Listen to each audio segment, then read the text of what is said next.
अस्सलाम वालेकुम। कैसे हैं आप सब? उम्मीद है सब ठीक ठाक होंगे। तो आज की आपके साथ एक बड़ी अहम बात मैंने अपनी बहनों के साथ शेयर करनी थी।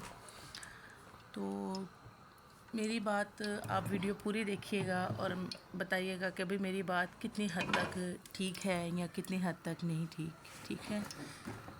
तो जो एक ज़िंदगी की तलख़ हकीकत है ना, वो यही है कि हम औरतों की या कुछ औरतें मोस्टली ऐसी हैं कि जिनकी अपनी पर्सनल लाइफ कुछ भी नहीं है। ठीक है, पर्सनल लाइफ मीन्स कभी उसके लिए कुछ कर लो, कभी उसके लिए कुछ कर लो, कभी उसके लिए कुछ कर लो, अपने लिए कुछ भी यानी कि हमारे लिए नहीं है।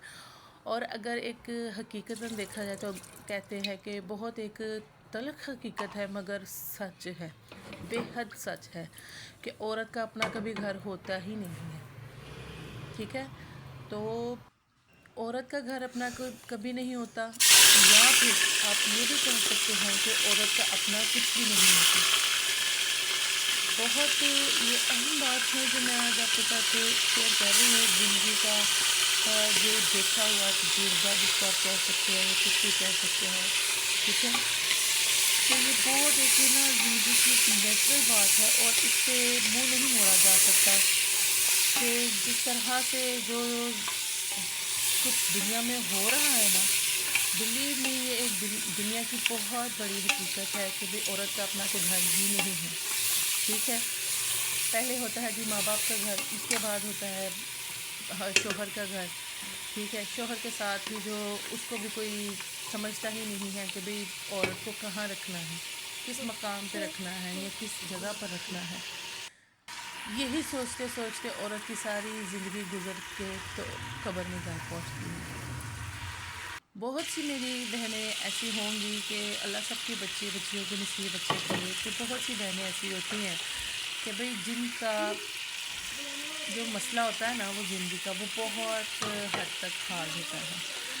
तो मेरी तो दुआ यही होती है कि अल्लाह पाक सब बच्चियों के नसीब अच्छे करे, जैसे हमारे नसीब अच्छे, अल्लाह सबके बच्चियों के नसीब अच्छे करे। तो एक आपको जस्ट एक जो दुनिया की हकीकत है ना, मैं आज वो बताना चाह रही हूँ कि दूसरों को प्रोटोकॉल देते देते ना औरत अपना प्रोटोकॉल स्पॉइल कर देती है। ये बहुत बड़ी ज़िंदगी की ना हकीकत है कि दूसरों को प्रोटोकॉल देते देते औरत अपना प्रोटोकॉल स्पॉइल कर देती है, अपना मुकाम स्पॉइल कर देती है। और कहते हैं कि जब अगर औरत हद से ज़्यादा मर्द के साथ मुखलिस हो जाए ना, तो फिर समझे कि उसकी बर्बादी का वक्त शुरू हो गया है। कभी अपने गिरदो नवाह में आप गौर कीजिएगा, कभी आप अपने गिरदो नवाह में गौर ज़रूर कीजिएगा मेरे कहने पे एक बार, कि जो जितनी ज़्यादा सिंसियर होती है ना, उसको उतना ही ज़्यादा बर्बादी या परेशानी का सामना करना पड़ता है। ठीक है, 90% मेरी नज़र में तो जो ज़िंदगी का तजुर्बा है ना, वो यही है कि जो औरत ज़्यादा अपने घर या अपने शोहर के साथ सिंसियर हो जाती है, समझे उसकी बर्बादी का उतना ही टाइम शुरू होगा। क्यों? क्योंकि जो आला ज़र्फ़ होता है ना, वो ये सोचता है कि भाई इससे अच्छा मेरे लिए ज़िंदगी में अल्लाह का तोहफ़ा ही कुछ कोई नहीं है। ठीक है, जो आला ज़र्फ़ होता है वो ये सोचता है। लेकिन जो कम ज़र्फ़ होता है ना, वो ये सोचता है कि ये मुझे इज़्ज़त दे रही है, लिहाजा मैं इसको इतना दबाऊँ कि इसका मैं सब कुछ ख़त्म करके इसको एक नफ्सियाती मरीज़ बना दूँ कि ये कहीं का ना रहे।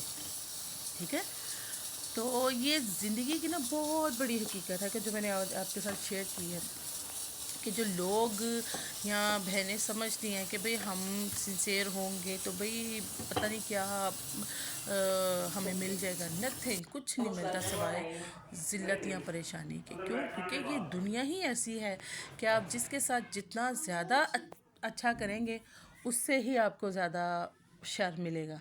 मौला अली का फरमान है ना, और फिर उनके फरमान तो गलत नहीं होने ना। तो उनका फरमान क्या है आप सबको भी पता होगा। तो बहुत आम है ये बात कि भाई आप अगर किसी का ज़र्फ़ आज़माना चाहते हैं ना, तो आप उसको इज़्ज़त